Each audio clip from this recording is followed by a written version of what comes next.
Hello and welcome back to this film review channel, offering, as ever, the tangy chutney of criticism in the pub ploughmans of discourse. And once again, I'm giving you an imperceptible little nudge to subscribe and leave a comment. God's surveillance is everywhere. That's a thought that weighs heavily on the bugging expert and practicing Catholic Harry Caul in Francis Ford Coppola's eerie 1974 classic The Conversation, now on re-release, a movie that intuited Watergate-era paranoia and disillusion. At the nadir of his despair, Harry ends up smashing a figure of the Blessed Virgin in his apartment because he suspects it contains a listening device.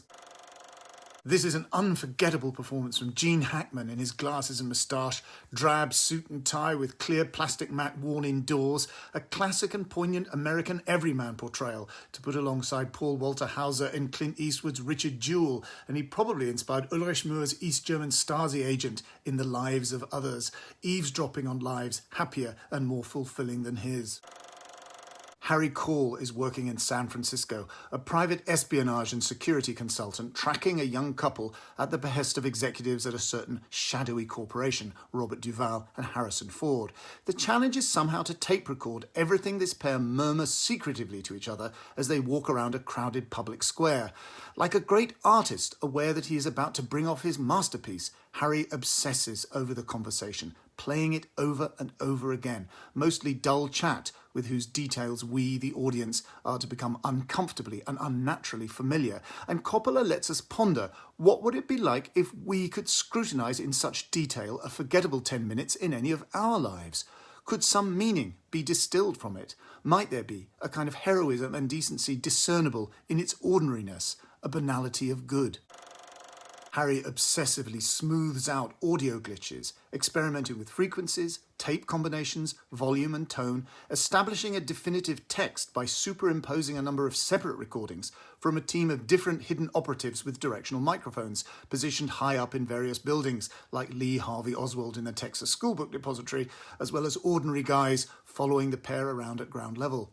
He broods over one moment when the couple sadly discuss a comatose homeless drunk. Does Harry fear that this will be his own fate?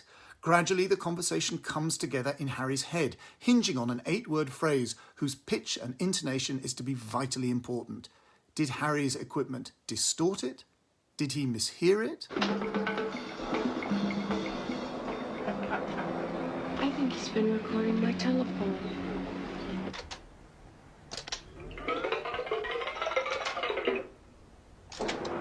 I love you.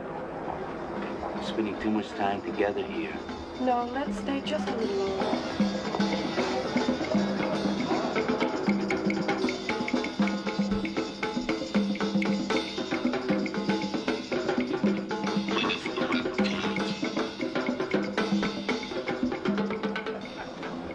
I think he's been recording my telephone.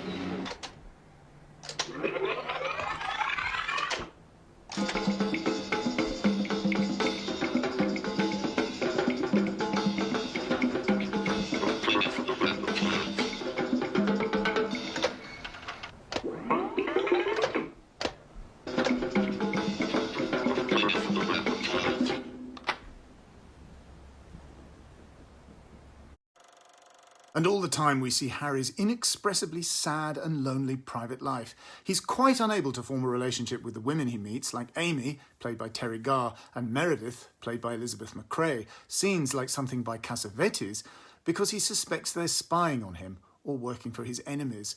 He hangs out with his fellow surveillance experts at a seedy bugging equipment trade fair, a masterly sequence, going drinking with these shabby, venal guys, underling Stan, played by John Cazale, moonlighting cop Paul, played by Michael Higgins, and creepy and jealous surveillance rival Bernie, played by Alan Garfield, who hints that he worked for Nixon against McGovern in '72.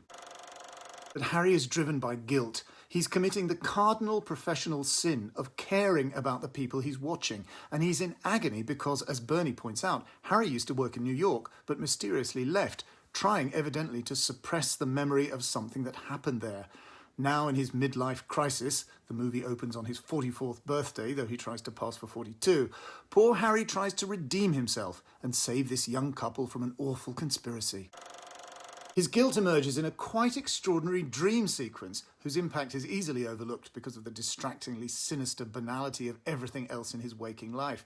Harry dreams that he speaks to the young woman in the couple, Anne, played by Cindy Williams, about all the awful things that happened to him as a child. He almost drowned in the bath, and he thinks he might actually, in his boyhood, have killed an adult. A bizarre but mesmerically authentic trauma memory. The conversation is the high watermark of paranoid cinema because of its beady-eyed specificity and attention to detail. Harry himself, despite his godlike ubiquity, is tragically seedy and pathetic, rather like the grimy but all-seeing private detective in Green's The End of the Affair.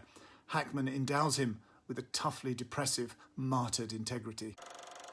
And that's it. Please give this vlog some digital love in the form of a like and a share. Please check out my homepage at The Guardian, of course.